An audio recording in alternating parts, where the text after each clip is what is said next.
Hello everyone, this is Colin on the ASA League channel, and here we are for the Cockpit Amateur Series, Race 8 at Salem Motor Speedway. This track is one of our short tracks and definitely has been, we've seen our fair share of them so far on the schedule this year. Here is our point standings after 8 races, or will be after 8 races after this one's over. Logan Sanders still on top of the board. August Everhart, Davey Johnson, Nia Devert, and Garrett Sonor following behind. The guys outside the top 14 really need to pick it up, however, as we are past halfway after this race. Anyways, let's get your starting lineup here, and like a lot of times this year, Jack Porkins grabs the pole, Moretto Zrischel with a good starting spot on his outside. Row 2, Castle Radcliffe and Dan Klenik, 2 underdog drivers to qualify up front. Row 3, Nia Devert and August Eberhard, 2 suspected drivers to qualify up front. Row 4, Garrett Sonor and Conrad Cooper. Row 5, Megan Johnson and the points leader Logan Sanders looking to extend his lead today. Row 6, Jake Baskinger and Davey Johnson. Jake falling into the part of the points grid that you don't want to be in. Robert Harrison and Andrei Popov in row 7. Row 8, Chloe Baker and Nick Vekhez. Row 9, Kevin Ulrich in the 90 car and Brian Thompson, both drivers looking to get a good finish out of today.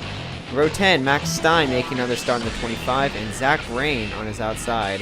Row 11, Cam Gadu driving the Avalon Motorsports number 5 this week, and Carson Bowers back in the 23 car. Row 12, Patrick Curtis and Samantha Jones. Samantha doing a great job in that 52 car.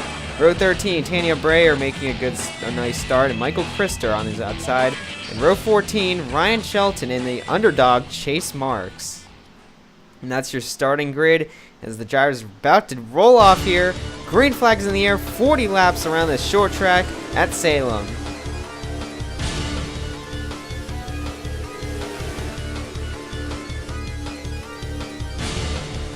Moretto Zrischel spun the tires or something coming off of turn 1, and it definitely led the way for the 38 to take second place, and it log jammed the pack up behind.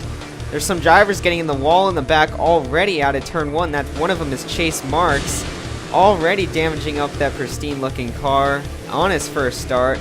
However, this track has had a bit of a problem with people running into the wall, and Marks seems to have run into that problem early. Jack Porkins in the 99, though, is starting to gap the 38 just a little bit, but then you see the gap between the 38 and the 81 is actually growing, so the front two starting to pull away from the field. Now, when I said that we've been to a couple of short tracks this year, it's about half of the schedule, and all of them, Jack Porkins has led laps, but he's only won one of them. Here's Castle Radcliffe behind. Castle hasn't actually been doing good at short tracks. He's looking to turn his season around, actually, as he's not even inside the top 14 in points right now. Here's Nia Devert, has fallen back to 4th. Was not able to get the restart she probably wanted, but will take a 4th place anyway. Nia just trying to get back into the hunt. 20 points out of the points lead. That's still under a race behind. The maximum amount of points you can earn in a race is 33. But Nia just wants to put herself into the points lead, so if she does make a mistake later on in the going, she can recover from it. Logan Sanders, though, definitely has that liability if he has a problem here today. This track has been a bit of a problem, seeing as there are a lot of drivers hitting the wall. And you can see there is a bit of already paint scrubbed off the wall you see right there. And Logan Sanders, though, has kept his car out of the wall all weekend, so he's showing promise, but still running back in the 8th spot. He won't be making too many gains in the points, seeing as a lot of his competitors are actually running in front of him. But just having a solid day here today will help you out a ton. Jack Porkins, though, 14 laps into the going, he is still managing a lead. And so far, there hasn't been much shuffling in the field, at least in the top 7. There's been a lot of changes in position towards the back of the field. Davey Johnson climbing up 4 spots since the start. However, the rest of the field seeming to be spread out and just wanting to run where they are, at least in the front, it looks like 7 or 8 or so. And you see Moretto Zrischel, while she did look like she was falling back early and on the start, she has managed to stable out. And there's the damage on some of the cars here. That 24 car of Ryan Shelton is one of the cars that's been in the wall, and he looks like he's hit it a ton. And Michael Krister in the 77 is bringing up the tail end of the field. The wall has been a problem, and it seems like it's been a definite problem for some of these back markers. Castle Radcliffe's going to hit the wall here at halfway, and Radcliffe, that's going to bring the 81 right to his back bumper, and that's going to allow Jack Porkins to escape with the lead a little bit, as you see the running order scroll through on the right side of the screen. But currently, we have had an uneventful race for what we thought was going to be disastrous, with the people not seeming to be able to get a good run off the corner and then end up getting in the wall.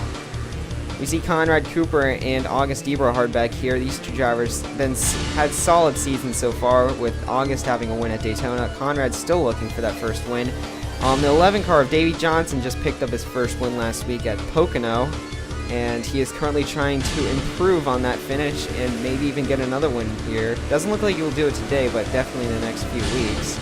Patrick Curtis in the 21 car is driving for Rickwood Racing, and Rickwood Racing has been kind of slow. I'm saying this with the 38 in second place, and he's been doing great all week, but in general, Rickwood Racing has not performed at all, and Curtis is currently running 17th in the points, 108 points out of the lead. That is a horrible season for him. The only driver behind him is Brian Thompson in a rather underfunded full-time ride. But the 21 car, definitely were expecting more from him, as well from Tanya Brayer, who the owner put so much trust in trying to get the car. Tanya was expected to move up to full-time next season and was even driving his car at Martinsville when he missed the Pennzoil Pro Series race. However, really, we haven't seen anything from Tanya at all, so not sure where she's going next year. Carson Bowers in the 23 car, we definitely know he'll have a bright future, though. Malley Motorsports has shown tremendous support for this 23 team, and they want to get him in the Cup here in the next year or so. Definitely has the sponsorship to do it, too. The 52 is Samantha Jones, I see as well, being a good contender to maybe move up to full-time and be a real shot at the championship, or maybe even up to the Pennzoil Pro Series. Well, even after Castle Radcliffe's blunder, he's actually caught back up to the 99 car, and I'm kind of shaking right now that 99 has been prone to... Oh, he's going to hit the wall again! Maybe not. Moretta didn't get a good run off the corner, though, so she didn't have time to react. And while these drivers have been running around pretty much single file, I would assume that the time to start making your move is now, as they're still seeming to make... not trying to make any moves, just trying to run it single file. Now, I'm sure Jack is liking that situation, as he kind of wanted to run single file the rest of the race. We only have 7 laps to go, but drivers are reporting they may not be able to make it on fuel. And that is definitely going to be a problem for Jack Porkins trying to lead this race and bring it home in one go. But you see, the 71 car is going to be the first one to take it down pit road, and Brian Thompson for Sharkbite Racing will short pit, along with August Eberhard. I saw at the very top of the screen. Here's a little bit of an overshot view, and you see the rest of the field coming down pit road now. Now, see in the top right, the 27, 37, and 33 cars will all stay out under this round of pit stops. 6 laps to go, and August Eberhard, he is not in the competition for the race off pit road. He pitted a lap earlier than everyone. And then we see the cars on pit road. Dan Klenick getting off. Brian Thompson, a very slow stop for the 71 car. And the 81's going to get off the 99 with a slow stop. And that is disastrous. He's still on pit road. Castle Radcliffe, I believe, may have been repairing damage, but Porkins has been out of the wall all day. How did they have such a slow stop? And it seems like this happens every week, that this 99 car is leading the race and he falls to bad circumstances, whether it's pit stops, engines. He has had the worst luck out of any driver this season. And it looks like Dan Klenick will take the lead. A puff of smoke. The 7 car's on the wall. The 99's going to get involved. Conrad Cooper in the 7 is on his side. Logan Sanders, your points leader, involved. Moretos Rischel running second is going to be involved. Oh, and more problems. 2 of the top points leaders, Nia Deverett, August Eberhard, August smoking. Nick Vec has a lot of damage, and the 38 runs in late. And a caution is on the track, most definitely. But how about that? With 5 laps left in the race, we have a caution. Nick Vec, Megan Johnson, both smoking going down the backstretch. And that will leave the lead with Dan Klenick. And since we're under 10 laps to go, everyone will be in single file line. But that will also mean because of the pit stops, he'll have a bunch of lap cars behind him for the start of this one. Oh boy, let's see what happened here. We're going to follow Patrick Curtis coming out of his spot, and he's going to merge. And Megan Johnson had nowhere to go, and Johnson's going to get in the wall. And Porkins, add insult to injury because he has nowhere to go. The 83 gets rammed in the front and from behind. So Logan Sanders, and then 51 car got loose off the corner or something, and August Eberhard nowhere to go. Nick Vacquez got some damage somewhere. Oh, that was the 41 car of Jake Baskinger that got involved as well. Jake way down in points. He did not need to see that. We're gonna watch for Megan Johnson. Let's look. Yeah, I don't think that you can excuse that one. That was just bad judgment by the 21 car, or at least a bad spotter call. Definitely not the right time to be merging on the track, but Megan Johnson will at least drive it away. Did not fully go over, and the 51 was actually ran into the 7 of Megan Johnson. However, I don't think Megan had any part in that. We're watching from the Norwegian driver Robert Harrison, as he's the one who's gonna turn the 7 car on her side. You see, this is a bit of a bigger shot, a bigger angle. And you see race control is calling Patrick Curtis to the hauler for a discussion after the race. And and that's where Nick Vacquez got his damage, running straight into the 14 car. Ooh, that was a hard hit for Baskinger. I believe Marks might have gotten involved in that one as well. Castle Radcliffe having a great day, as well as Porkins. All of them are going to be involved in the wreck. Green flag is back out, but like I said, the 20 doesn't have much competition. The 2, the 88, both of them are lap cars, and the 20 just has to make it around 2 more times. We saw Zach Rain won 2 weeks ago. Could Dan Klenick, his teammate, do it here? White flag is in the air, and I believe he will. This is second place, actually, about 4 cars back. Conrad Cooper in the 27 car, but you see he is way too far out of reach. Miranda Zrischel, despite being in the wreck, stayed on the track and is in 3rd. But out of turn 4, no one will be able to beat Dan Klenick as he takes the checkered flag. And because of lucky pit stops and a lucky caution, Dan will get out in front of the field and he'll be in the right place at the right time and take the checkered flag. How about that for DBR Motorsports 2? That's 2 wins now for their team. And they tie Malley Motorsports now.